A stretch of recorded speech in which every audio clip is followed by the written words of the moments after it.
बिंदु संयुक्तम नित्यम ध्यायन्ति योगिनः कामदम मोक्षदम चैव ओंकाराय नमो नमः।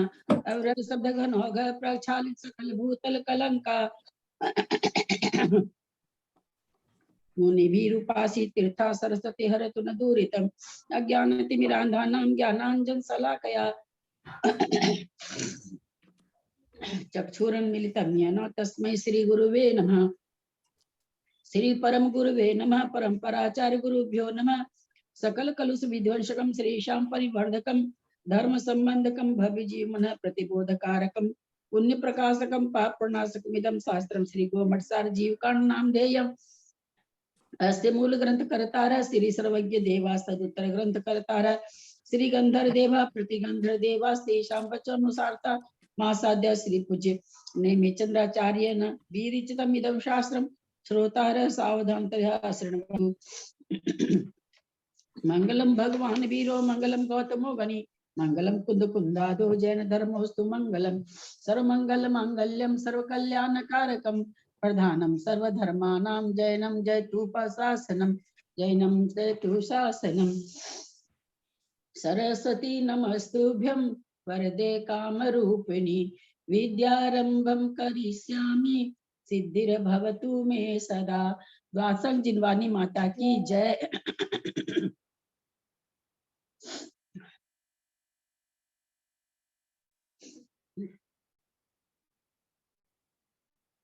परम मांगलिक ग्रंथ गोमठसार जी जीवकांड जी की जय। नेमिचंद आचार्य की जय।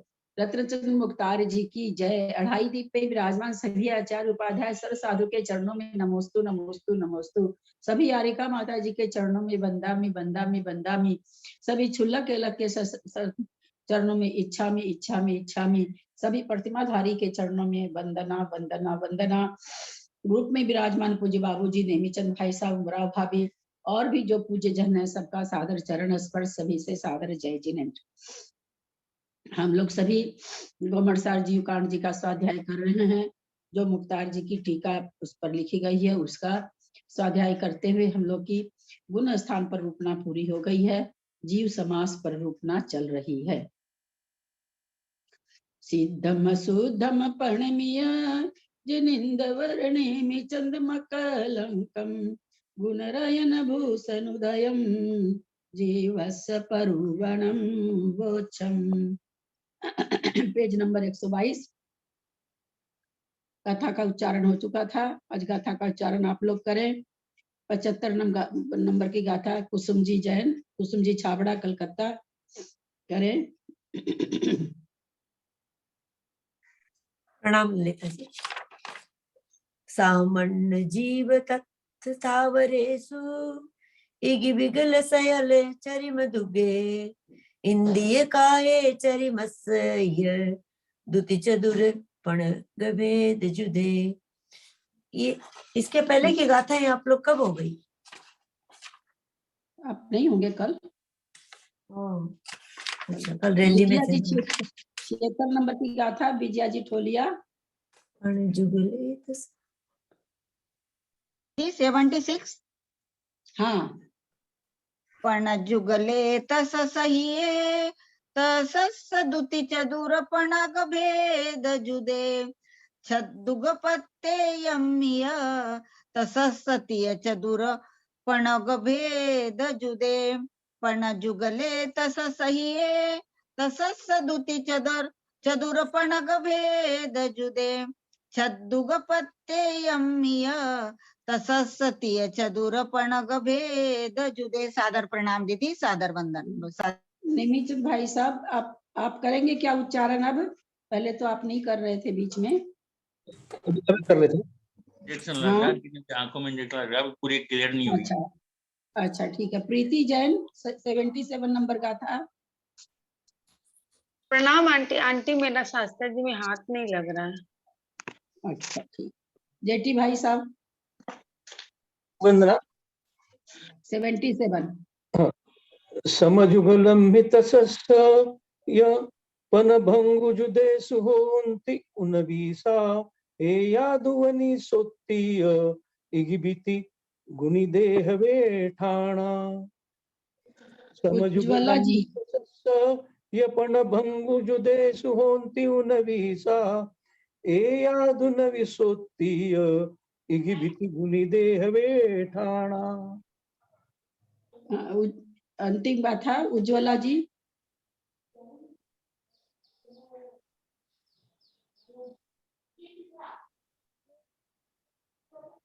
उज्ज्वला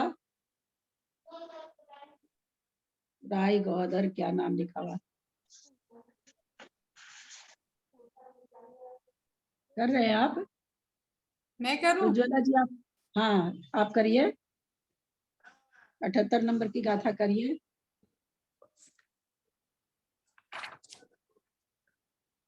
कितने नंबर की? 78, 78। अच्छा।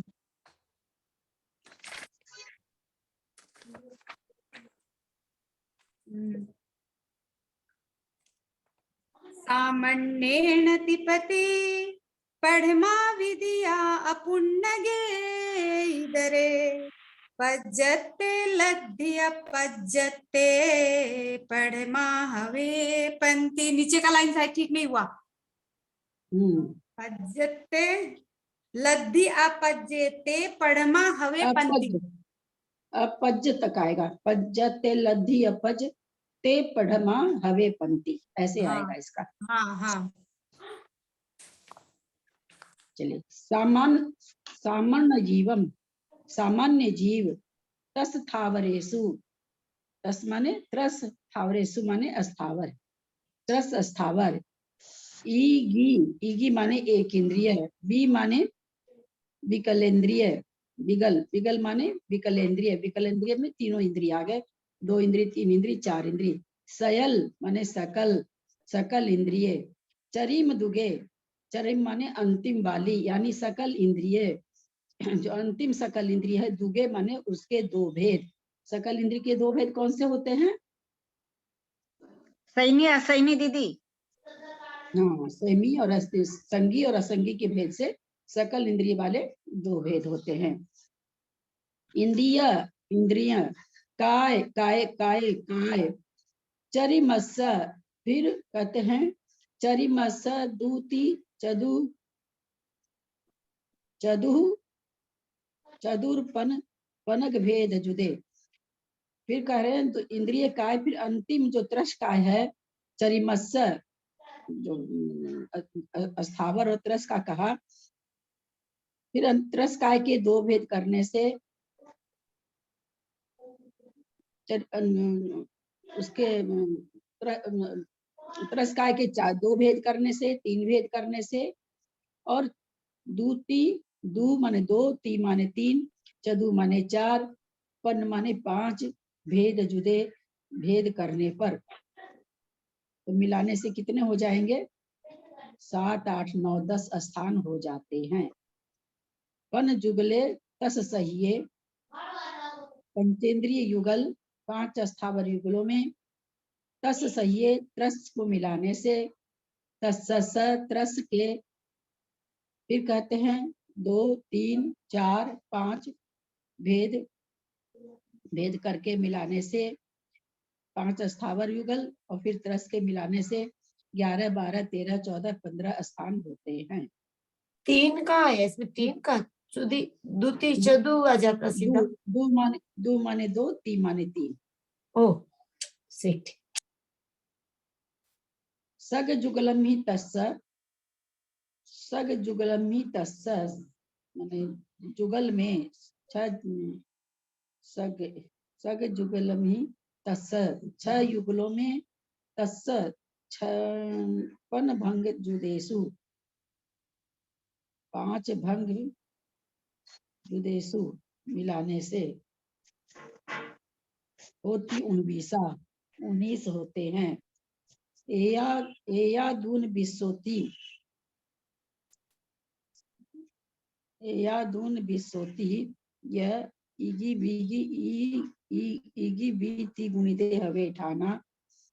सामान्य न तिपत्ति, सामान्य से 3 पंक्ति, पढ़मा विद्या अपुन्नगे इधरे, प्रथम में तो सामान्य से, द्वितीय की अपेक्षा विद्या अपुण्य, दूसरी पंक्ति अपुन्नगे इधरे पर्याप्त और अपुन्न पुण्य माने होता है पर्याप्त, और पर्याप्त और इधरे माने पर्याप्त की अपेक्षा।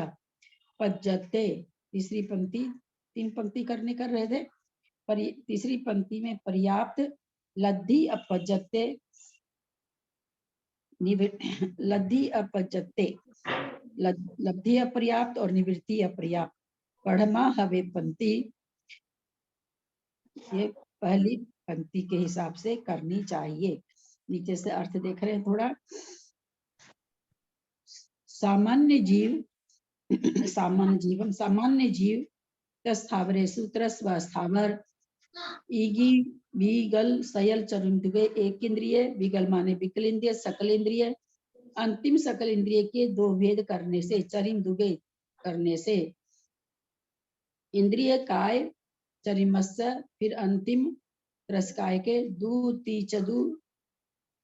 दूती चतुर्पनग भेद जुदे, 2 भेद करके, 3 भेद करके, 4 भेद करके, 5 भेद करके, 5 स्थावर में मिलाने पर, 5 स्थावर में 2 मिलाए तो 7 हुआ, 3 मिलाए तो 8 हुआ, 4 मिलाए तो 9 हुआ, 5 मिलाए तो 10 हुआ, स्थान हो जाते हैं। 5 स्थावर युगलों में त्रस मिलाने से तथा त्रस के 5 स्थावर युगलों में, ऊपर 5 स्थावर में केवल मिलाया गया, नीचे युगल में यानी 10 हो गया। 10 में मिलाने से, त्रस मिलाने से 11, त्रस के 2 भेद मिलाने से 12, त्रस के 3 भेद मिलाने से 13, 4 मिलाने से 14, 5 मिलाने से 15 भेद हो जाते हैं, स्थान होते हैं। अब फिर करें 6 युगलों में और प्रत्येक वनस्पति में त्रस के 3, 4, 5 भेद करके, त्रस के 3, 4, 5 भेद करके 6 युगल 12 तो वही हो गया, 3 मिला प्रत्येक और प्रत्येक वनस्पति 6 युगल और प्रत्येक वनस्पति यानी 13 हो गया। 13 में 3, 4, 5 भेद करके 16, 17 स्थान होते हैं। इसे साथ में करेंगे खुलासा इसका। स्थावर के 7 युगलों में त्रस के 5 भेद मिलाने से 19वां स्थान होता है। त्रस के 7 युगल, इन 1 से 19 तक सर्व स्थानों को 1, 2 व 3 से गुना करने पर स्थान उत्पन्न होते हैं। इन 19 स्थानों की 3 पंक्ति करनी। प्रथम पंक्ति सामान्य की अपेक्षा, प्लीज म्यूट कर लेंगे दूसरी नेमीचंद जी पंक्ति भाई साहब, एसके जैन साहब म्यूट कर लेंगे प्लीज। पर्याप्त व अपर्याप्त की अपेक्षा, तृतीय पंक्ति पर्याप्त निवृत्ति अपर्याप्त लब्ध पर्याप्त की अपेक्षा करनी चाहिए। पीछे जो 57 भेद बताए हैं, 19 भेद बताए हैं, उसी का इसमें विस्तार करके समझा रहे हैं। विशेषार्थ इसमें पूरा खुलासा दिया है किस तरह से सारे समास होते हैं।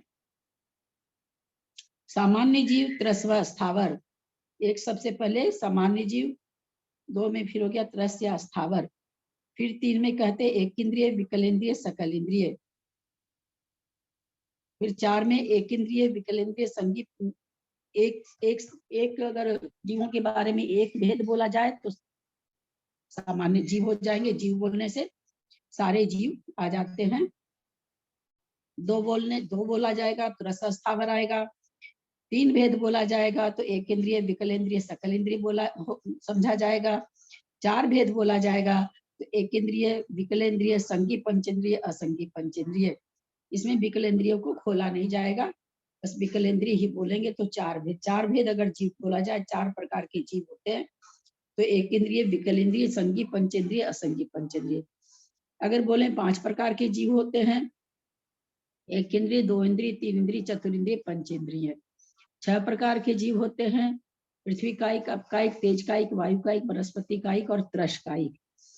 7 प्रकार के जीव बोले जाएंगे, पृथ्वी कायिक, अपकायिक, तेज कायिक, वायु कायिक, वनस्पति कायिक, विकल इंद्रिय, सकल इंद्रिय।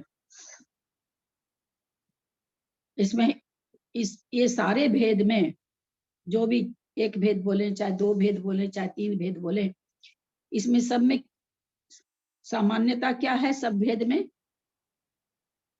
सब भेदों में सामान्यता क्या है? सब जीव आ जाएंगे ना, सारे जीव आ सब जाएंगे। जीव, हाँ सारे। यद्यपि एक भेद करें तो भी अनंतानंत जीव आ गए, 2 भेद करें तो भी अनंतानंत जीव आ रहे हैं। किसी में भी कोई भी जीव छूट नहीं रहा है, चाहे वो कितने भी भेद कर रहे हैं, अथवा एक भेद बोल रहे हैं, तब भी सामान्य से पूरे के पूरे जीव जो हैं वह आ रहे हैं। फिर कहते हैं 8 भेद अगर करेंगे तो पृथ्वी कायिक, अपकायिक, तेज कायिक, वायु कायिक, वनस्पति कायिक, विकलेंद्रिय, संगी पंचेंद्रिय, असंगी पंचेंद्रिय। 9 भेद करेंगे तो पृथ्वी कायिक, अपकायिक, तेज कायिक, वायु कायिक, वनस्पति कायिक, 2 इंद्रिय, 3 इंद्रिय, चतुरिंद्रिय और पंचेंद्रिय। यह ना बहुत बहुत पहले नई थी, जिस समय मेरे को समझ में नहीं आता था, उस समय मैंने सारा लिखा था एक एक करके। 10 भेद करेंगे तो पृथ्वी कायिक, अपकायिक, तेज कायिक, वायु कायिक, वनस्पति कायिक। इन 5 स्थावर काय में रस के 2 इंद्रिय, 3 इंद्रिय, चतुरिंद्रिय, संगी पंचेंद्रिय, असंगी पंचेंद्रिय, इन 5 भेदों को मिलाने से 10 स्थान होते हैं।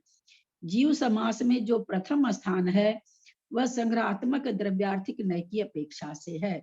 जो पहला स्थान है जीव, सामान्य से जीव, तो क्या कहते हैं द्रव्य की, मतलब जीव द्रव्य है, 6 द्रव्य में एक द्रव्य जीव है, तो कहते हैं द्रव्यार्थिक नय की अपेक्षा से संग्रह पूरे जीव इसमें संग्रहात्मक हो जाते, संग्रह हो जाते हैं। शेष स्थान भेद रूप होने से व्यवहार नव की प्रधानता से है। सब अभी व्यवहार नहीं है कि भाई जीव सामान्य जीव एक हो गया, फिर अब जीव में व्यवहार में क्या पढ़ा था हम लोगों ने तत्वार्थ सूत्र में, जहां तक उसका भेद बनता जाए वहां तक भेद करते जाना व्यवहार नय है। आप लोग में से कोई पढ़िए तो, मंजू जी आप पढ़िए तो, चाहे कुसुम जी कोई पढ़िए आप लोग। पढ़ू मैं? हाँ। अच्छा, 5 स्थावर काय के बादर व सूक्ष्म की अपेक्षा 5 युगल अर्थात बादर पृथ्वी कायिक, सूक्ष्म पृथ्वी कायिक, बादर अपकायिक, सूक्ष्म अपकायिक, बादर तेज कायिक, सूक्ष्म तेज कायिक, बादर वनस्पति कायिक, सूक्ष्म वनस्पति कायिक, इस प्रकार स्थावर के 10 भेदों में त्रस कायिक मिलाने से जीव समाज के 11 स्थान हो गए। इन्हीं 5 युगलों अर्थात बादर व सूक्ष्म पृथ्वी, अप, तेज, वायु, वनस्पति कायिकों में त्रस के विकलेंद्रिय और सकलेंद्रिय के ये 2 भेद मिला देने से 12 स्थान हो गए। उन्हीं 5 स्थावर युगलों में अर्थात स्थावर के उक्त 10 भेदों में त्रस के विकलेंद्रिय, संगी पंचेंद्रिय व असंगी पंचेंद्रिय ये 3 भेद मिलाने से 13 स्थान। उन्हीं 5 स्थावर युगलों में त्रस के द्विंद्रिय, त्रिइंद्रिय, चतुइंद्रिय व पंचेंद्रिय ये 4 भेद मिलाने से 14 स्थान। उन्हीं 5 स्थावर युगलों में त्रस के द्विंद्रिय, त्रिइंद्रिय, चतुरिंद्रिय तथा संगी व असंगीय पंचेंद्रिय इन 5 भेदों को मिलाने से 15 स्थान। स्थावर के 6 युगल व प्रत्येक वनस्पति कायिक अर्थात बादर पृथ्वी कायिक, सूक्ष्म पृथ्वी कायिक, बादर अपकायिक, सूक्ष्म अपकायिक, बादर तेज कायिक, सूक्ष्म तेज कायिक, बादर वायु कायिक, सूक्ष्म वायु कायिक, बादर नित्य निगोद यानी साधारण वनस्पति कायिक, सूक्ष्म नित्य निगोद, बादर चतुर्गति निगोद, सूक्ष्म चतुर्गति निगोद, इन 6 युगलों के 12 और प्रत्येक वनस्पति, इस प्रकार स्थावर कायी के 13 भेदों में विकलेंद्रिय, संगी पंचेंद्रिय व असंगी पंचेंद्रिय त्रस के इन 3 भेद को मिलाने से, इन भेदों को मिलाने से 16 स्थान। स्थावर के उक्त 13 भेदों में द्विइंद्रिय, त्रिइंद्रिय, चतुरिंद्रिय और पंचेंद्रिय त्रस के ये 4 भेद मिलाने से 17 स्थान बन गए। स्थावर के उक्त 13 स्थानों में द्विइंद्रिय, त्रिइंद्रिय, चतुरिंद्रिय, संगी पंचेंद्रिय और असंगी पंचेंद्रिय त्रस के 5 भेद मिलाने से 18 स्थान होते हैं। स्थावर के 7 युगल अर्थात बादर पृथ्वी कायिक, सूक्ष्म पृथ्वी कायिक, बादर अपकायिक, सूक्ष्म अपकायिक, बादर तेज कायिक, सूक्ष्म तेज कायिक, बादर वायु कायिक, सूक्ष्म वायु कायिक, बादर नित्य निगोद, सूक्ष्म नित्य निगोद, बादर चतुर्गति निगोद, सूक्ष्म चतुर्गति निकोद। सप्रतिष्ठित प्रत्येक वनस्पति कायिक, अप्रतिष्ठित प्रत्येक वनस्पति कायिक में द्विइंद्रिय, त्रिइंद्रिय, चतुरिंद्रिय, संघी पंचेंद्रिय, असंगी पंचेंद्रिय तरस के इन 5 भेदों को मिलाने से जीव समाज के 19 स्थान होते हैं। 1 से 19 पर्यंत सर्व स्थानों को 1 से, 2 से और 3 से यथाक्रम गुणा करने से अंतिम 19 स्थान, 38 स्थान और 57 स्थान जीव समाज के हो जाते हैं। कल हम लोगों ने समझा था ये 19 प्रकार के जीव पर्याप्त एक भेद हो गया, निवृत्ति पर्याप्त मिला दीजिए तो 38 हो गया, और लब्ध पर्याप्त मिला दीजिए तो 57 हो गया। वही चीज यहाँ कह रहे कि 3 पंक्ति करने, एक पंक्ति में तो 57 हो जाएंगे। 19 प्रकार के जीव, पर्याप्त भी, निवृत्ति पर्याप्त भी, लब्ध पर्याप्त भी। दूसरी पंक्ति में पर्याप्त और निवृत्ति पर्याप्त, तीसरी पंक्ति में पर्याप्त। तो इस तरह से जीव समास 19 या 57 हो जाते हैं। जीव समाज के 1 से 19 पर्यंत इन सर्व स्थानों की 3 पंक्तियां करनी चाहिए, अर्थात 1, 2, 3, 4 आदि इस प्रकार एक एक बढ़ते हुए 19 तक जीव समाज के 19 स्थान होते हैं। इन 19 स्थानों की 3 पंक्तियां करनी चाहिए। उनमें से प्रथम पंक्ति सामान्य की अपेक्षा है, क्योंकि इसमें पर्याप्त व अपर्याप्त का विकल्प नहीं है। इस प्रथम पंक्ति में उन 19 स्थानों में से प्रत्येक को 1 से गुणा करके, 1 से गुणा करने पर वही अंक प्राप्त होगा, अर्थात 1 से 19 पर्यंत 19 स्थान प्राप्त होंगे। द्वितीय पंक्ति में अपूर्ण अर्थात अपर्याप्त और इतर अर्थात पर्याप्त की विवक्षा होने से 2 गुणा करने से प्रत्येक स्थान के अंक दुगुने हो जाते हैं, अर्थात 2, 4, 6, 8 आदि इस प्रकार 2-2 बढ़ते हुए 38 पर्यंत स्थान प्राप्त होते हैं। पुनः अप्रथमा अर्थात तृतीय पंक्ति में पर्याप्त, लब्ध पर्याप्त और निवृत्ति पर्याप्त की विवक्षा होने से प्रत्येक अंक को 3 से गुणा करने पर 3, 6, 9, 12 आदि 3-3 की वृद्धि होते हुए 57 तक जीव समाज के स्थानों की संख्या प्राप्त होती है।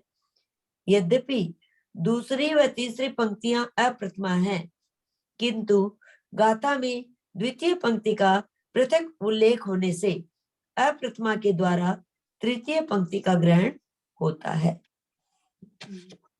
लास्ट गाथा के लास्ट वाली पंक्ति में दिया है ना, पज्जते लद्दी अपज्जते अपढ़मा हवे पंक्ति। हाँ, पंक्ति माने पंक्ति, वही चीज कर रहे हैं यहाँ पर। आगे पढ़ना है ना यार। हाँ, इसमें कुछ समझाने का तो है नहीं, सारा दीदी लिखा यही हुआ है। लाइन नहीं समझ में आई, दूसरी व तीसरी पंक्ति अप्रथमा है।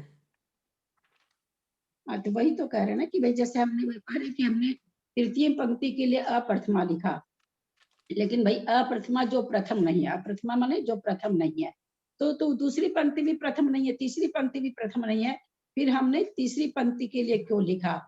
तो उन्होंने कहा कि भाई गाथा में दूसरी पंक्ति का तो अलग से उल्लेख कर दिया है, और तीसरी पंक्ति के नाम पर उन्होंने अप्रथमा, तृतीय नहीं लिखे, अपढ़मा है ना, अंतिम गाथा का जो आधा उत्तर जो है अपढ़मा, तो तृतीय पंक्ति के लिए उन्होंने तृतीय पंक्ति ने लिख करके अपढ़मा लिखा है।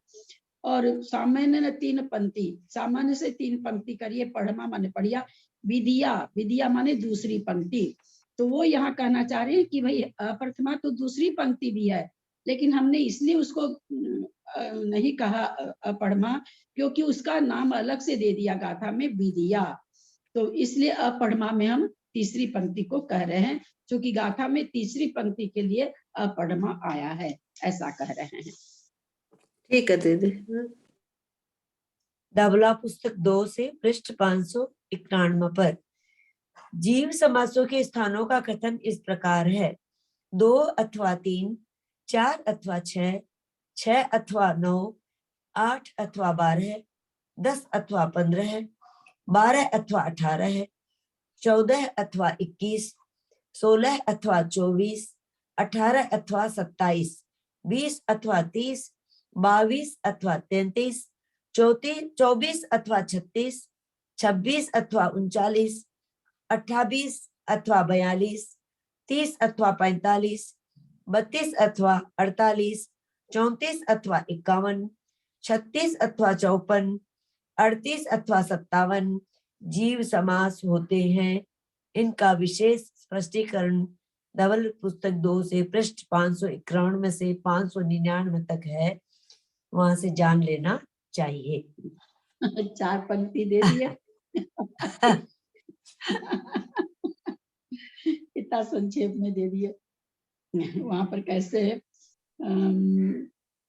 2 अथवा 3, 4 अथवा 6, जो 2 तो त्रस स्थावर हो गया, 3 में फिर वो त्रस का 2 भेद करते होंगे, 4 अथवा 6 अभी किस तरह से भेद करते ये अपन बैठ करके लिखे तब ये भेद समझ में आएगा, या धवला पुस्तक खोल के देखें तब समझ में आएगा। अपने से भी आ जाएगा वो तो सारा भेद, अगर सामने कॉपी पर लिख के करें तो अपने खुद से भी हो जाएगा ये। आगे चलिए।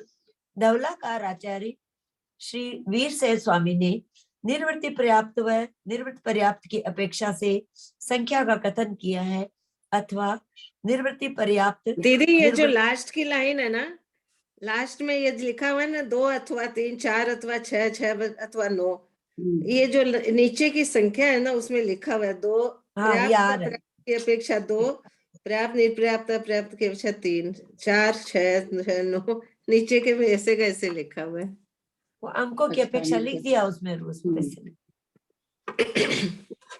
निर्वृत्त पर्याप्त और उनके लिखा है ना उसी को लिख दिया है, पर वो है कैसे वो नहीं लिखा हुआ ना, उसके लिए तो धवलाई देखनी पड़ेगी।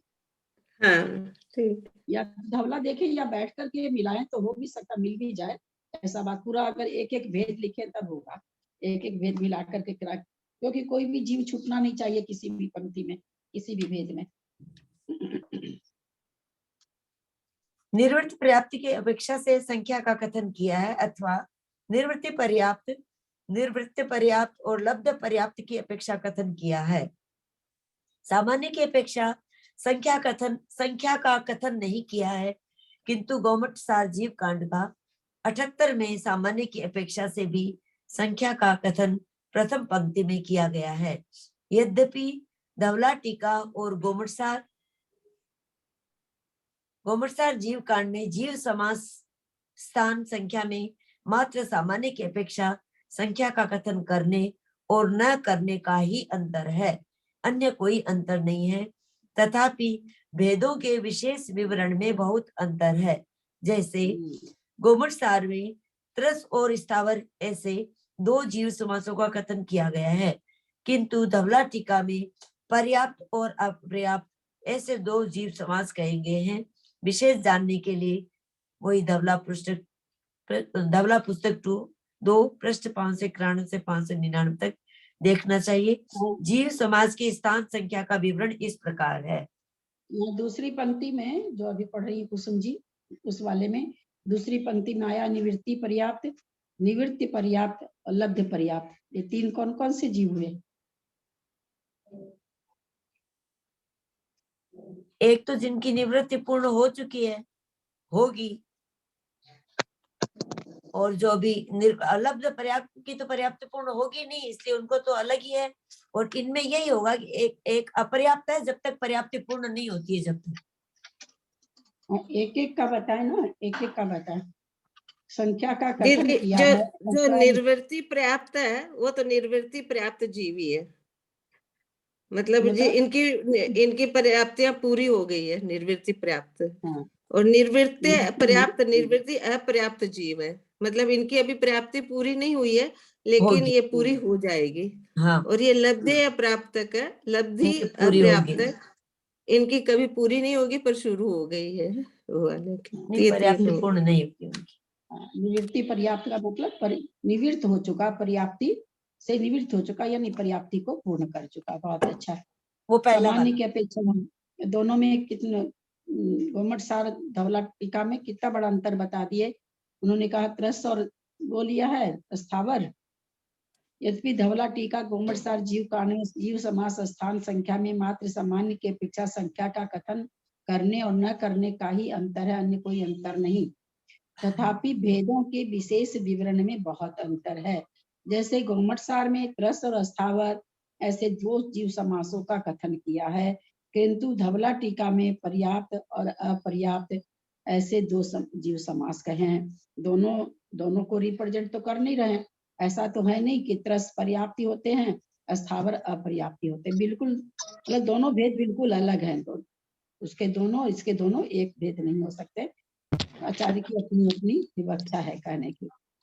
तो सामान्य की अपेक्षा जो पिछले पेज में आ गया वही भेद है। 1 2 3 4 5 6 7 8 9 10 जैसे इसमें पूरा 19 वर्णन आया पिछले पेज में। फिर पर्याप्त और अपर्याप्त की अपेक्षा सामान्य जीवी दो तरह का, पर्याप्त और अपर्याप्त। त्रस स्थावर जीवी दो तरह का, अपर्याप्त त्रस अपर्याप्त त्रस, अपर्याप्त स्थावर पर्याप्त स्थावर। तो ऐसे पर्याप्त अपर्याप्त के करने से जो कि उन्होंने गाथा में जो पंक्ति लिखी ना 3 पंक्ति करिए, उसी को ये यहाँ पर अंक संदृष्टि में कर दिए हैं। तो सामान्य से जो जीव था उसका पर्याप्त अपर्याप्त जब करेंगे, सामान्य से तो उसमें तीनों तरह के जीव आ गए। लब्ध पर्याप्त भी आ गया, पर्याप्त भी आ गया, अपर्याप्त भी आ गया। लेकिन जब उसका और भेद करेंगे, व्यवहार में की अपेक्षा जब करेंगे तो पर्याप्त अपर्याप्त की अपेक्षा इतने हो गए। पर्याप्त अपर्याप्त की अपेक्षा भेद करने का मतलब अपर्याप्त में दोनों भेद छिपे हुए हैं। निवृत्ति अपर्याप्त भी, क्योंकि हम लोग क्या उस समय से कह रहे हैं कि किसी भी भेद को ले लीजिए, उसमें जितने अनंत जीव है वो काउंट होने चाहिए। ये सवाल यहाँ उठेगा कि पर्याप्त अपर्याप्त की अपेक्षा जब कह रहे हैं तो लब्धि पर्याप्त छूट गया। नहीं, अपर्याप्त के ही 2 भेद है, इसलिए जब 2 भेद कर रहे हैं वो 2 4 6 8 कर रहे हैं, तब भी उसमें सारे अनंत जीव सभी तरह के उसमें समाहित हो गए। फिर और उसकी और जैसे व्यवहार में क्या होता है और आगे भेद करते जाओ, फिर और आगे भेद कर दिया तो पर्याप्त का तो कोई भेद होता नहीं है, अपर्याप्त का 2 भेद हो जाता है, निवृत्ति अपर्याप्त और अपर्याप्त। अपर्याप्त मतलब लब्धि अपर्याप्त। तो पर्याप्त, निवृत्ति अपर्याप्त जिनकी पर्याप्ति पूर्ण होगी, अपर्याप्त जिनकी अपर्याप्ति पूर्ण नहीं होगी। ऐसे 3 भेद कर देने से 57 भेद यहाँ पर हो गए हैं। इसको जिसको बहुत अच्छा तरह से जानना है, कॉपी में लिखने से बहुत अच्छी भावभाषा हो जाती है। पूरा कॉपी में भेद अपने से लिखेंगे सोच सोच करके।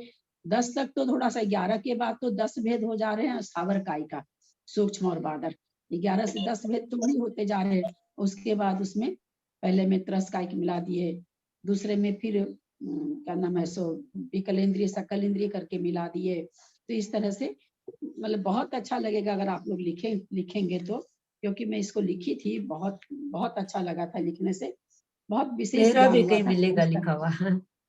हाँ होगा एक ही तो, समय पहले तो लोग पार्स आदत में माता की माता जी के टाइम में जरूर लिखा है, मैंने भी कहीं मेरा लिखा हुआ मिलेगा अपनी कॉपी। इसलिए आप लोग इसको लिखने के पहले अपने से लिखिए, जितना जितना भेद अपने से आ रहा अपने से लिखिए, फिर जहां पर अटक रहे हैं वो छोड़ दीजिए, फिर को किताब से देख के अटका हुआ भेद को लिखिए। तो एकदम बिल्कुल ये 57 भेद का बिल्कुल मतलब विस्तार से, ऐसे 57 याद है, 19 भी याद है, 38 भी याद है, लेकिन जब बताना पड़ता है तो हम लोग भूल जाते हैं। तो लिखेंगे तो बहुत अच्छा रहेगा। आगे ले रहे हैं, आगे की गाथा। इगी वन्नम इगी विगले असन्नि सन्नि गए जल थल खगानम गभवे समुच्छे दूति गम भोग थल के दो। इगी वन्नम इगी विगले असन्नि सन्नि गए थल थल खगानम असन्नि सन्नि गए जल थल खगानम गब भवे समुच्छे दूति गम भोग थल के चरे दो। अनीता जी ने गाथा पढ़े।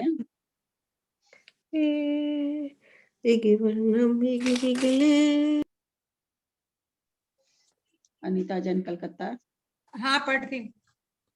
इगी वर्ण इगी विगले असन्नि सन्नि गय जल थल खगानम गभवे समुच्छे दुतिग भोग, दुतिगम है कि दुतिग? दुतिगम लग बिंदी रहा है क्या हमको ऊपर? तो, मगर पता हाँ? नहीं। दुति गम है।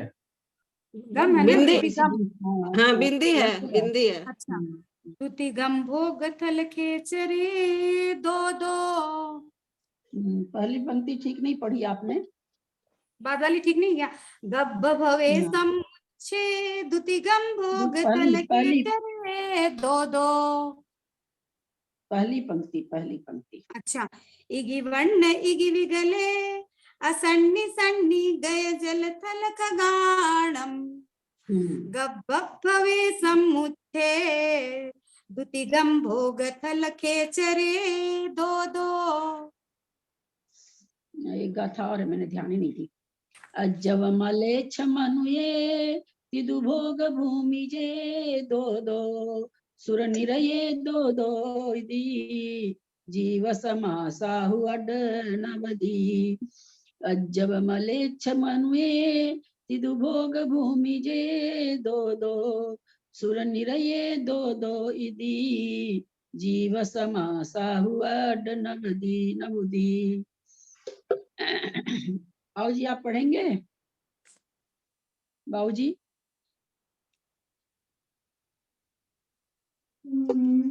अज्जव मले चमणवे जोग भूमि जे दो दो सुर निर्ये दो दो इदी जीव समासाऊ अड़े नवदी। क्या कह रहे हैं? अज्जव मलेच्छ मनुवे, अज्जव माने पहले आरेखंड। दो गाथा उनके लिए, पहले वाली गाथा 79 का।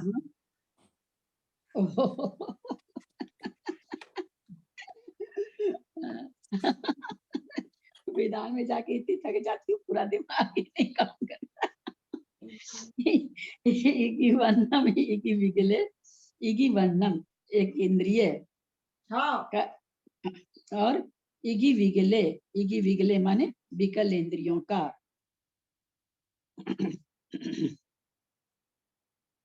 इगी वन्नम इगी विगले असन्नी सन्नी असंगी और संगी गए थल जल खगानम। गए माने जलचर, थल गए माने थलचर नहीं, गए जल थल, थल माने थलचर, गए माने जलचर और गए माने नवचर नहीं, खगानम माने नवचर होगा, खगानम। एक मिनट। असन्नी सन्नी गए, असन्नी असन्नी गए जल थल खगानम जलचर थलचर और आकाश क्या नाम है सो गर्भज नहीं होगा क्या? नभचर जलचर। सन्नी गए में असन्नी सन्नी गए, असन्नी असंगी और संगी गए उसी में चला जाएगा।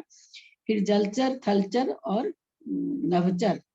गब भवे गर्भज, फिर कहते समुच्छे समूर्छन, दूतिगम दो और तीन, भोग भोगभूमि, थल थल खेचरे, भोगभूमि थलचर और नभचर, ये दो दो भेद होते हैं। ये यहाँ पर अब विशेष वही समझाने जा रहे हैं, भोगभूमि में कौन कौन से हो रहे हैं वो भेद समझाने जा रहे हैं। इसका अन्वय देखते हैं फिर दोबारा से। फिर करें अज्जव मलेच्छ मनुवे, आर्यखंड के आर्यखंड में और मलेच्छ खंड के मनुष्य तीदु भोग भूमिजे। तीदु माने तीन, आर्यखंड के मनुष्यों के ती माने तीन भेद, मलेच्छ खंड के मनुष्यों के दो माने दो भोग दो। अब भोग भूमि जे दो दो, भोग भूमि के दो और कुभोग भूमि के दो, दोनों इसमें आ जाएंगे। तिदु भोग भूमि जे दो दो, भोग भूमि दो प्रकार की होती है, कुभोग भूमि और भोग भूमि, दोनों के दो दो भेद। सुर निरये दो दो, देवों और नारकी के दो दो भेद। इधि इस प्रकार जीव समासा जीव समास अड नवदी, नवदी माने 9, अड माने 8, 98 जीव समास होते हैं। एक इंद्रिय स्थावर के पूर्वोक्त 7 युगलों के 14, विकल इंद्रियों के 3, इस प्रकार 17 भेदों को पर्याप्त लब्ध पर्याप्त निवृत्ति पर्याप्त 3 से गुना करने पर एक इंद्रिय विकलेंद्रिय समझ संबंधी 51 जीव विशेष जीव समास होते हैं। क्योंकि 17 में से सभी का समूर्छन जन्म पाए जाने से पर्याप्त आदि 3 भेद होते हैं। 17 विकलेंद्रिय 3 और अस्थावर के 7 युगल। अस्थावर के 7 युगल कौन कौन से हैं? नित्य निगोद वगैरह लेंगे ना साथ में, 5 स्थावर के साथ में। इतर हाँ। निगोद नित्य निगोद देखिए, लेंगे मैं क्या? बताऊं अच्छा, दीदी? पर्याप्त और अपर्याप्त की अपेक्षा। पर्याप्त का पर्याप्त पर्याप्त और अपर्याप्त पर्याप्त की अपर्याप्त अपेक्षा। तो अलग है। पर्याप्त और अपर्याप्त तो 3 भेद कर रहे हैं तो वहां हो रहा है। 14 भेद ये दिए हैं 7 युगल के, है ना। तो 7 युगल की 14 भेद कौन कौन से आएंगे स्थावर के? पृथ्वी का ही, जल का ही, अग्नि का ही, वायु का ही, वनस्पति का ही, और नित्य निगोद और इतर निगोद आएगा क्या? निगोद सूक्ष्म। पृथ्वी का एक, जल का एक, वायु का एक, अग्नि का एक, वनस्पति का एक और चतुर्गति निगोद और नित्य निगोद। इनके 7 को क्या 14 कहें? सूक्ष्म बादर करने से, सूक्ष्म और क्योंकि बादर एक इनके भेद इन्हीं में होता है और किसी में सूक्ष्म और बादर का भेद नहीं होता है। तो इस 7 के 14 भेद हो गए। 14 में विकल इंद्रिय को 3 मिला के 17 हुए। 17 प्रकार के जीव पर्याप्त भी होते हैं, लब्ध पर्याप्त भी होते हैं, निवृत्ति पर्याप्त भी होते हैं।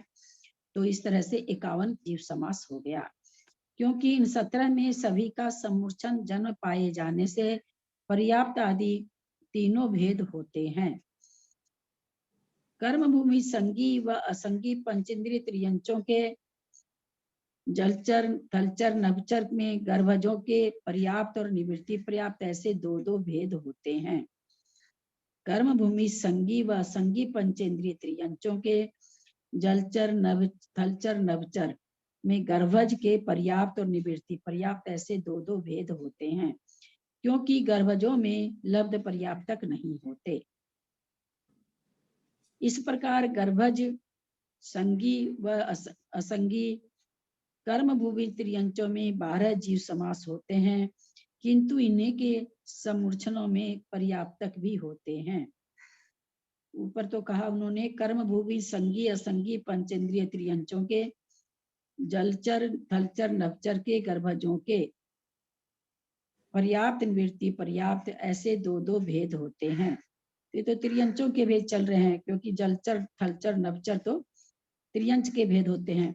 क्योंकि गर्भजों में लब्ध पर्याप्तक नहीं होते, निवृत्ति अपर्याप्त होते हैं, लब्ध पर्याप्तक नहीं होते हैं गर्भज में। इस प्रकार गर्भज, संगी व असंगी कर्म भूमि त्रियंच आ गया। इस प्रकार गर्भज, संगी और असंगी कर्म भूमि त्रियंचों में 12 जीव समास होते हैं, किंतु इन्हें के समूर्छनों में लब्ध पर्याप्तक भी होते हैं। क्योंकि इनका समूर्छन जन्म भी है, पंचेंद्रिय संगी का और असंगी का दोनों ही त्रियंच का समूर्छन जन्म भी होता है। तो कहते हैं समूर्छन होने से लब्ध पर्याप्तक भी ये पाए जाते हैं। गर्भज तो नहीं होते लब्ध पर्याप्तक, परंतु समूर्छन जो जीव है लब्ध पर्याप्तक भी होते हैं। अतः समूर्छनों में संगी असंगी 2, जलचर, थलचर, नभचर 3, पर्याप्त, निवृत्ति पर्याप्त, लब्ध पर्याप्तक 3, यानी 2 गुना 3 गुना 3। ये अपने सारे इसमें पढ़े थे ना, कर्णान योग के ग्रंथ में पूरा आया था। 18 जीव समास होते हैं। इस प्रकार कर्म भूमि पंचेंद्रिय त्रियंचों के 12 + 18 30 जीव समास होते हैं।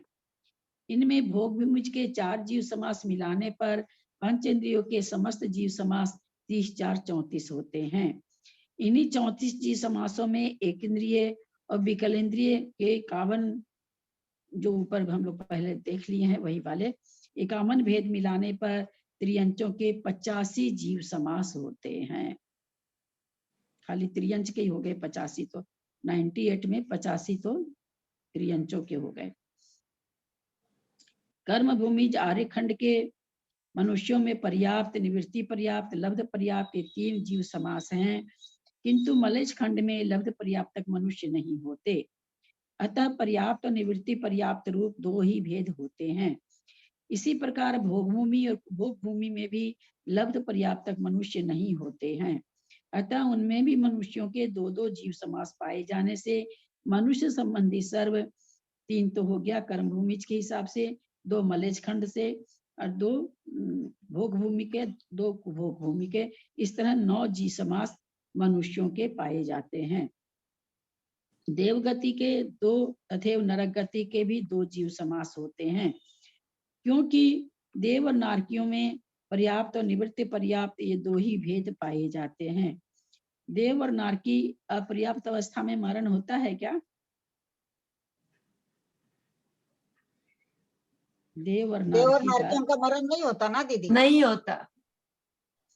का नहीं होता, इसलिए उसमें अपर्याप्त लब्ध पर्याप्त तक बनेगा ही नहीं, निवृत्ति पर्याप्त बनेगा। अभी वो पर्याप्ति पूर्ण नहीं किए हैं, उतनी देर तक एक भेद उनका निवृत्ति अपर्याप्त का बन जाता है। लब्ध पर्याप्त तक भेद देवों और नारकियों के नहीं होता। इस प्रकार पंचेंद्रिय संबंधी उक्त 34 भेदों में मनुष्य, देव, नरक गति संबंधी 9 तो ऊपर मनुष्य का हो गया, 4 हो गया, 2 नारकी का, 2 देव का, 13 भेद मिलाने से चारों गतियों के पंचेंद्रिय संबंधी 34 और 13 34 ऊपर 51 भेद। तो वहां पर एक इंद्रिय, स्थावर, विकलेंद्री का लिए थे।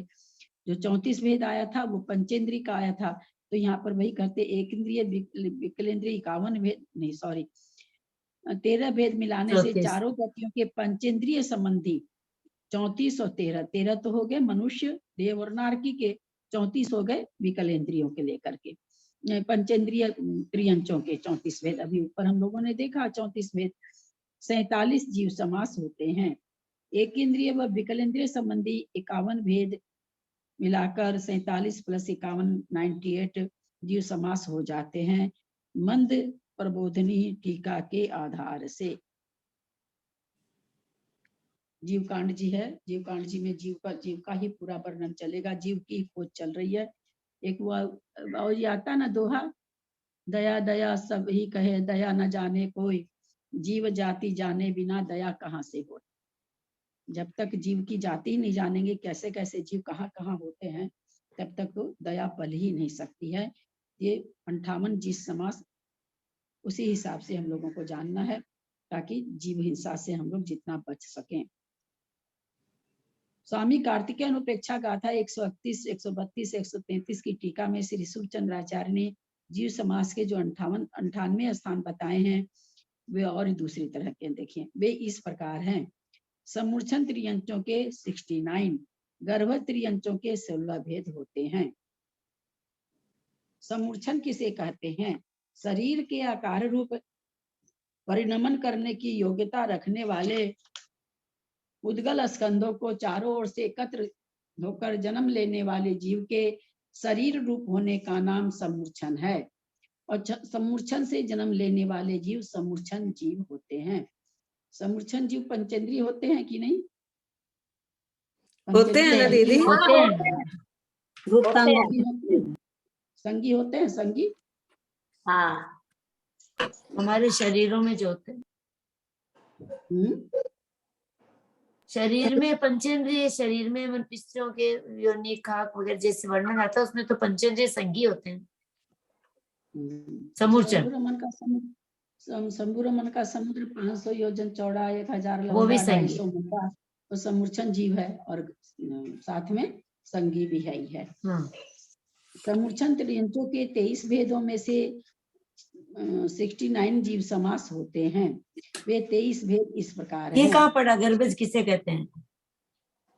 दूसरी शंका। हाँ ठीक है, गर्भज किसे कहते हैं? जन्म लेने वाले जीव के द्वारा रज और वीर्य रूप पिंड को अपने शरीर रूप से परिणमाने का नाम गर्भ है।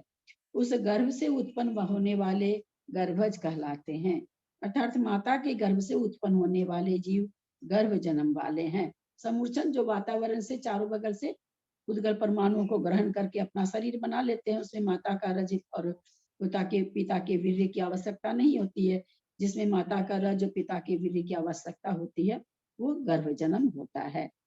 समूर्छन त्रियंचों के 23 भेदों में से 69 जीव समास होते हैं। वे 23 भेद इस प्रकार हैं। सूक्ष्म व बादर पृथ्वी काई के 2, सूक्ष्म बादर जल काई के 2, पूरा जो तीनों लोक भरे हुए हैं अग्नि कायिक वगैरह जीवों से। अग्नि दिखाई तो नहीं देती, फिर कैसे भरे हुए हैं, कैसे कहा जाता है इसको, कैसे सिद्ध करते हैं कि भरा हुआ है? तीनों लोक केंद्रीय जीवों से ठसाठस भरा हुआ है। कोई भी एक आकाश का प्रदेश ऐसा नहीं है जहां ये जीव नहीं पाए जाते हैं। तो चलो वायु का एक तो हमें लगता है वायु चल रही है, और जल कायिक भी अपने लोग को थोड़ा सा जल बल की प्रतीति सी हो जाती है। पृथ्वी कायिक और अग्नि कायिक की सिद्धि कैसे हो?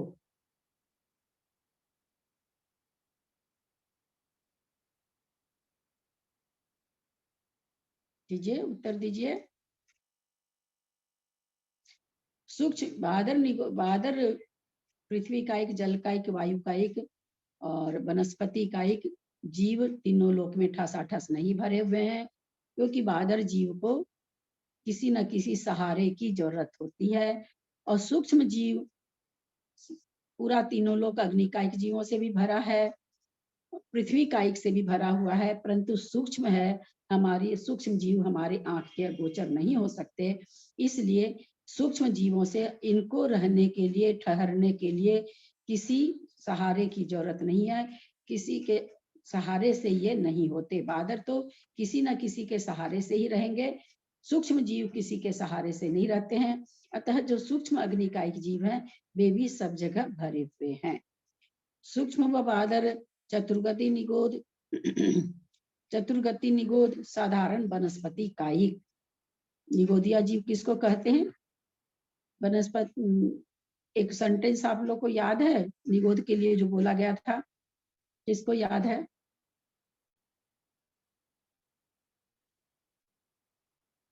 आधी लाइन हम बोल देते हैं, आधी आपको शायद याद आ जाए। सभी साधारण वनस्पति कायिक जीव निगोदिया ही हैं, परंतु कायिक नहीं, परंतु सभी निगोद। हाँ बोलिए।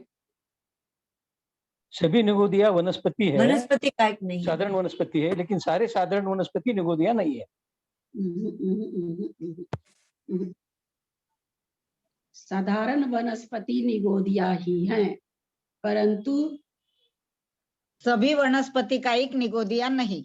मैं तो बोला, परंतु सभी निगोदिया जीव वनस्पति नहीं है। ये लाइन तो पहले ही बोल रहे हैं ना कि सभी साधारण वनस्पति निगोदिया हैं, तो आप वनस्पति को कैसे निकाल सकते हैं उसमें से? पहली पंक्ति में तो यही जोर दिया जा रहा है ना कि सभी साधारण वनस्पति निगोदिया ही हैं, परंतु सभी निगोदिया वनस्पति ही नहीं है। कहने का मतलब निगोदिया जीव वनस्पति के अलावा भी हैं। साधारण वनस्पति तो निगोदिया ही हैं, उसमें किंतु परंतु नहीं है, परंतु वे ही निगोदिया नहीं है। ये हम कर्णन योग पढ़ते समय बहुत अच्छी तरह से इस पंक्ति को पढ़े थे कि केवल वही निगोदिया नहीं है, और भी निगोदिया जीव हैं। यहाँ से इस सेंटेंस से ऐसे ये करना, निगोदिया को तो पहले ही ले लिया ना हम लोग कि सभी निगोदिया जीव साधारण वनस्पति वाले, कि सभी साधारण वनस्पति निगोदिया ही हैं, परंतु सभी निगोदिया साधारण वनस्पति ही नहीं है। कहने के मतलब उसके अलावा भी निगोदिया जीव हैं। साधारण वनस्पति तो निगोदिया है ही है, पर निगोदिया जीवों का अवस्थान उसके अलावा भी है। इसका मतलब ये है। दीदी निगोदिया जीव को तो जनरली अपन वनस्पति का ही बोलते हैं ना, वनस्पति। हाँ, वनस्पति पृथ्वी का ही, और बाकी के तो कोई से जीव निगोदिया नहीं होते, खाली वनस्पति, साधारण वनस्पति वाले, मतलब सूक्ष्म वाले ही है निगोदिया जीव।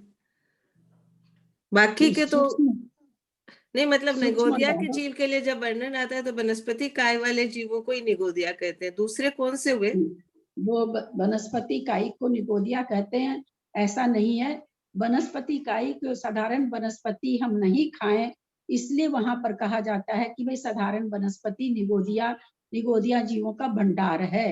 यानी एक धनिया पत्ती का पत्ती में कई निगोदिया जीवों का हम शरीर को भक्षण कर जाते हैं, इसलिए वहां पर साधारण वनस्पति को हाईलाइट करके बताया जा रहा है कि भाई ये निगोदिया शरीर है, इसमें एक शरीर में अनेक शरीर पाए जाते हैं, पर उसके अलावा भी निगोदिया जीवों का अवस्थान देखा जाता है। अब उसके अलावा कौन सा देखा जाता है ये कहीं पर अभी मतलब ऐसा मैंने कभी खोजा भी नहीं, कभी ध्यान भी नहीं दिया। देखती कोशिश करती हूँ, अगर अभी तो मैं नहीं कर पाऊंगी, लेकिन 8-10 दिन के बाद मैं इस चीज को खोज के आप लोग को बताऊंगी, 14 तारीख के बाद बताऊंगी। 1 मिनट लता जी, अभी आपने बताया कि एक केंद्रीय जीव ठसाठस भरे हैं लोक में, तो सूक्ष्म सूक्ष्म भरे हैं ना, बादर तो है नहीं, हम्म, सूक्ष्म भरे हैं। हम्म, तो हम्म। सूक्ष्म पांचों ही नहीं दिखते क्या? जैसे अग्नि का एक नहीं दिखता है अपने को, हाँ, तो कोई जीव नहीं दिखता। हाँ, पृथ्वी का एक, पांचों, जल का एक, कुछ भी नहीं हाँ, दिखता सूक्ष्म अपने को। कुछ भी नहीं दिखता। आप लोग को जलकाई की भी जो आभास होता है किसी समय, जैसे ओश वगैरह का, तो वो तो बादर हो गया, हाँ, बादल है है जो ना। दिखता तो है वो। हम इसलिए कहे कि अपने लोग को फिर भी थोड़ा सा लगता है कि नहीं, अरे हवा थोड़ी, जैसे हम लोग कह देते हैं ना, कहीं कहीं पर जहाँ धागे इसकी कपड़े की फैक्ट्री होती है, तो कहा जाता है कि भाई वहाँ के जो एटमॉस्फेयर है, वहाँ का एटमॉस्फेयर में वायु है वो थोड़ी गीली है, इसलिए वहाँ कपड़े की फैक्ट्रियां होती है, क्योंकि कपड़ा थोड़ा सीमा सीमा रहने से तंतु चलते हैं बढ़िया से। तो ये तो बहुत बादर हो गया। एक समझने के लिए हमने कहा कि फिर भी शायद प्रतीति होती है कि भाई जल और वायु का, बाकी अग्नि और पृथ्वी का तो बिल्कुल भी नहीं होता। लेकिन सूक्ष्म और जो वनस्पति, साधारण ये वनस्पति है, वो भी सूक्ष्म वनस्पति, साधारण वनस्पति जिसको निगोदिया जीव कहते हैं, सूक्ष्म निगोदिया जीव वातावरण में ठसाठस भरे हुए। तो कहा जाता है कि भाई कोई आकाश के सभी प्रदेश इन पांचों सूक्ष्म शरीरों से भरा हुआ, बादर तो नहीं, सूक्ष्म शरीरों से भरा हुआ। और सूक्ष्म होने के कारण हमें, क्योंकि सूक्ष्म शरीर की क्या परिभाषा है, खुद भी बाधित नहीं होते, दूसरे को भी बाधित नहीं करते। तो बाधित हमको नहीं। ना तो बैठे हैं तो कहीं भी हम घर में चलते हैं, ना तो कहीं हमको ऐसा लगता है कि भाई यहाँ पर अग्नि का एक जीव है, हमको तो गर्म लग गया, है ना, या कहीं पर ये एकदम ठंडा पानी सा, ऐसे हमें प्रतीति नहीं होती, क्योंकि ये किसी को बाधा नहीं पहुंचाते, परंतु यही जीव ठसाठस भरे हुए हैं। लेकिन जब सूर्य निकलता है तो उन जीवों को क्या बोलेंगे जब गर्मी लगती है? तो वो अग्नि का एक नहीं है? नहीं, वो बादल, वो अग्नि का एक जीव अपनी जगह है।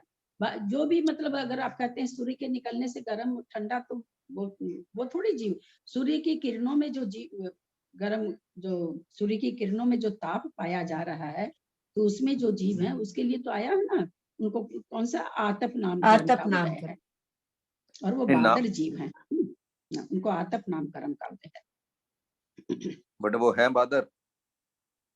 दादर है वो। अरे आपको प्रतीत हो रहा है, गर्मी आपको प्रतीत हो रही है।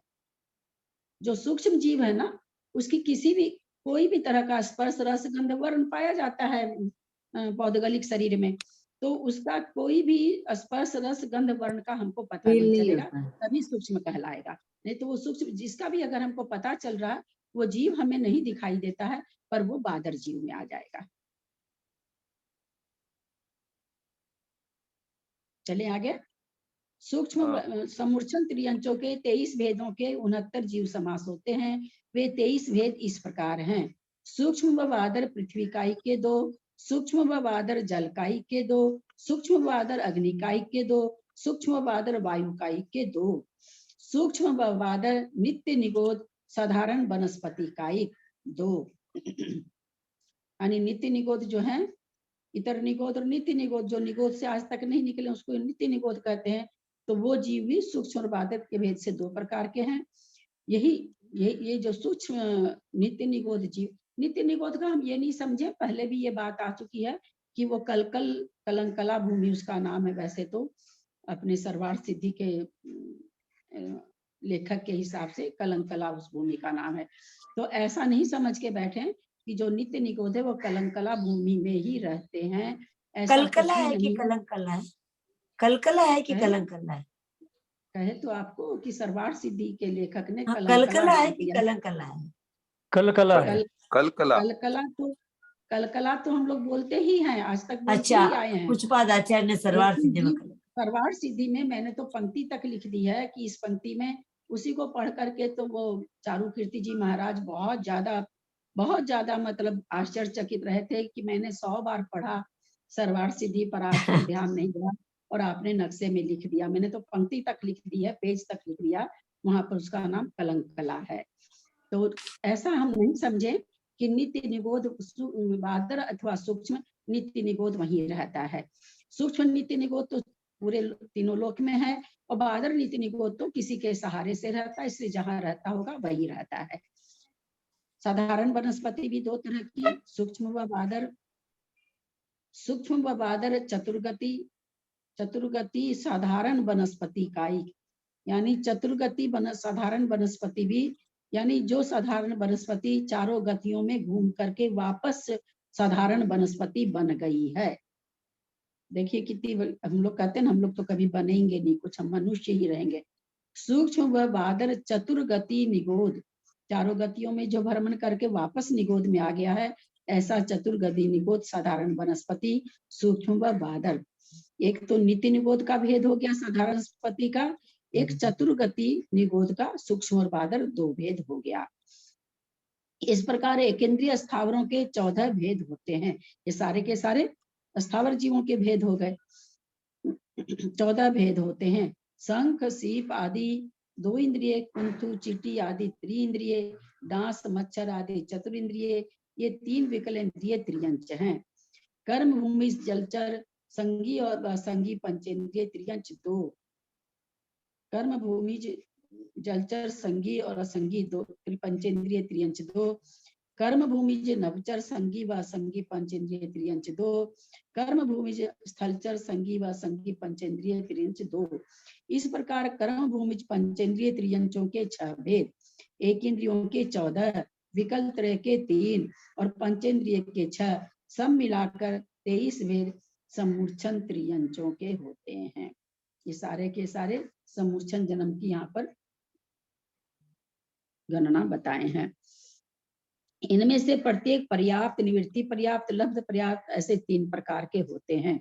यानी जो 23 प्रकार का जीव ऊपर बता के आए हैं अभी, वो तीनों प्रकार के होते हैं, लब्ध पर्याप्त भी, निवृत्ति पर्याप्त भी, अपर्याप्त भी। इसलिए 23 को 3 से गुना करने पर 23 गुना 3 समूर्छन त्रियंचों के 69 जीव समास होते हैं।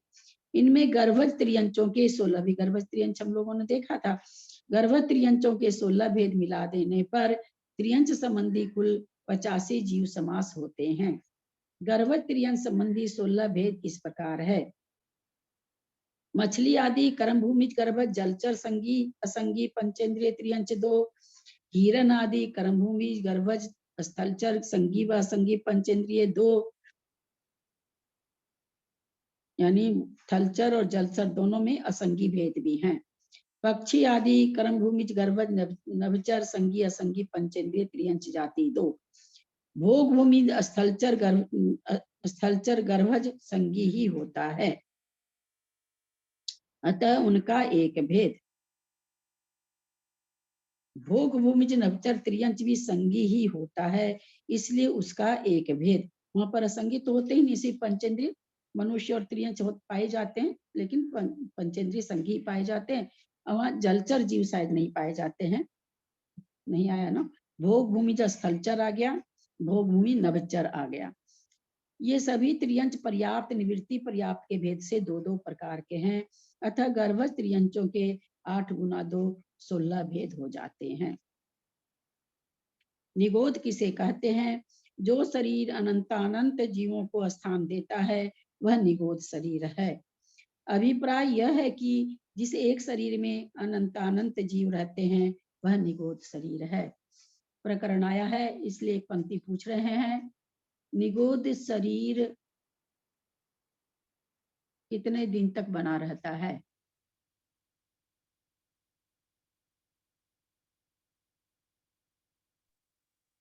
असंख्या तो कल्पकात रहेगा ना।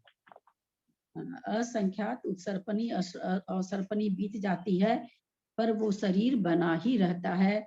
उसमें जीव आते रहते हैं, मरते रहते हैं, निकलते रहते हैं, आते, शरीर वैसे का वैसे, माने एक ही शरीर इतने लंबे समय तक बना रहता है, उसके बाद वो नाश को प्राप्त होता है। असंख्यात उत्सर्पणी अवसर्पणी काल बीत जाती है, फिर भी उस उद्गल रचना को देखिए, उस पौदगलिक रचना को देखिए कि कितने दिन तक, चूंकि क्यों पौदगलिक तो पौदगलिक है, उसमें जीव का संचार इतने समय तक लगातार बना रहता है, क्योंकि चेतन का लगातार उसमें अवस्थान हो रहा है, इसलिए वो उद्गल शरीर पौदगलिक नहीं हो पाता है, सचेतन ही रहता है। तो इतने समय तक किसी एक शरीर को निगोदिया जीव अपना शरीर बना पाते हैं, किसी एक औदारिक शरीर को। सप्रतिष्ठित प्रत्येक वनस्पति और अप्रतिष्ठित प्रत्येक वनस्पति से क्या अभिप्राय है? जिन प्रत्येक वनस्पतियों के आश्रय से साधारण शरीर अर्थात निगोद रहता है, वे प्रतिष्ठित प्रत्येक शरीर वनस्पति है। जो साधारण अर्थात निगोद रहित हैं, वे अप्रतिष्ठित प्रत्येक वनस्पति हैं। गर्भज मनुष्य, कर्म भूमिज आर्य व मलेच्छ तथा भोग भूमिज व कुभोग भूमिज, इस प्रकार मनुष्यों के 4 भेद हैं। आर्य, मलेच्छ, भोग भूमिज और कुभोग भूमिज। भोग भूमिज और कुभोग भूमिज में आर्य और मलेच्छ की परिभाषा नहीं है, ये कर्म भूमिज में ही है।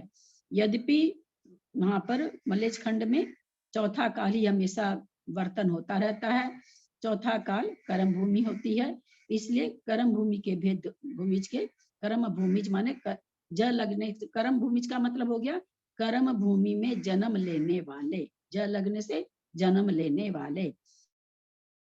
भूमिज गर्भज मनुष्य, कर्म भूमि में जन्म लेने वाले, आर्य व मलेच्छ तथा भोग भूमिज यानी भोग भूमि में जन्म लेने वाले, व कुभोग भूमिज यानी कुभोग भूमि में जन्म लेने वाले।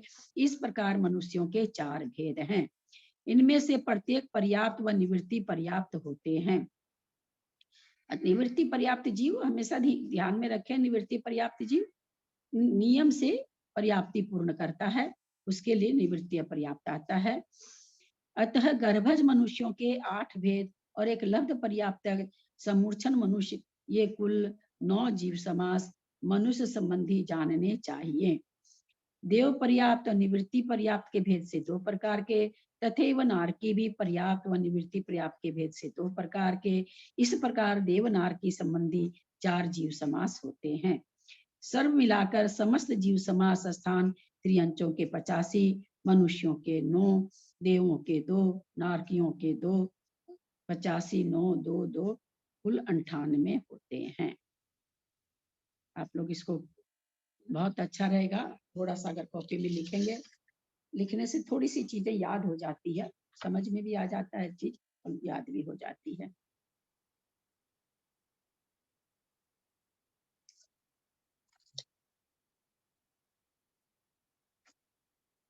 समय हो गया है। कुछ कोई प्रश्न है? वैसे प्रश्न के लायक कुछ नहीं था आज। दीदी मनुष्य तो लब्ध पर्याप्त ही होते हैं ना, समूर्छन मनुष्य, और खाली ये इसमें कर्म भूमि में ही होते हैं बस। कर्म भूमि की स्त्रियों के होते हैं, भोग भूमि में स्त्रियों की जब पहला दूसरा तीसरा काल, चाहे जो नित्य भोग भूमि है ना, शाश्वत भोग भूमि है, देवकुरु, उत्तर कुरु, हेमवत, हिमवान, ये सब, इसमें भी जो स्त्रियां हैं उनके मतलब उनके शरीर के आश्रित समूर्छन जीव नहीं होते हैं। अच्छा, इस कर्म भूमि में और मलेच्छ खंड में भी नहीं होते हैं? हाँ, मलेच्छ खंड में भी नहीं होते हैं।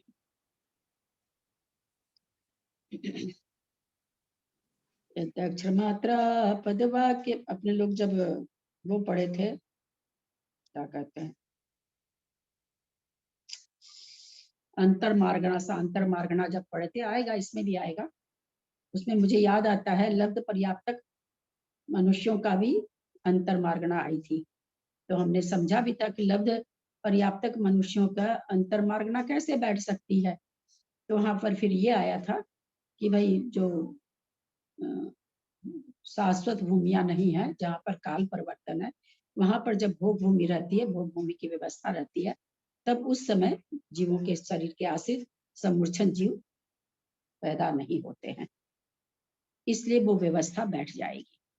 तो उसमें फिर ये भी आया था कि विदेश क्षेत्र में तो चौथा काल हमेशा ही वर्तता है और भोग भूमि में नहीं होता है स्त्रियों के आश्रित। चौथे काल में तो स्त्रियों के आश्रित से समूर्छन जीव होते हैं। अब पूरा हमको याद आया था, विवेचन बहुत अच्छी तरह से आया था, हम लोगों ने देखा भी था। जब अंतर्मार्गणा इसमें भी आएगी, सांतर्मार्गणा, तो हम लोग और विशेष देखेंगे। यदक्षर मात्रा पदवाक्यहीनं मया प्रमादादि किंचनोक्तम तन्मे क्षमित्वा विदधातु देवी सरस्वती केवल बोध लब्धिं। बोधि समाधि परिणाम शुद्धि स्वात्मोपलब्धि शिव सौख्य सिद्धि। चिंतामणिं चिंतित वस्तुदानि त्वं वन्दमानस्य ममास्तु देवी जावानी के ज्ञान ते सुजय लोकालो सोवानी मस्तक चढ़ो सदा देत हूँ तो हे जिनवानी भारती तो ही जब दिन रहे जो तेरा सरना गए सो पावे सुख चैन देव भजु अनंत से हो निर्गत गया धर्म पालु सदा यही मोक्ष का अपन। द्वादसंग जिनवानी माता की जय। 9 बार नमोकार।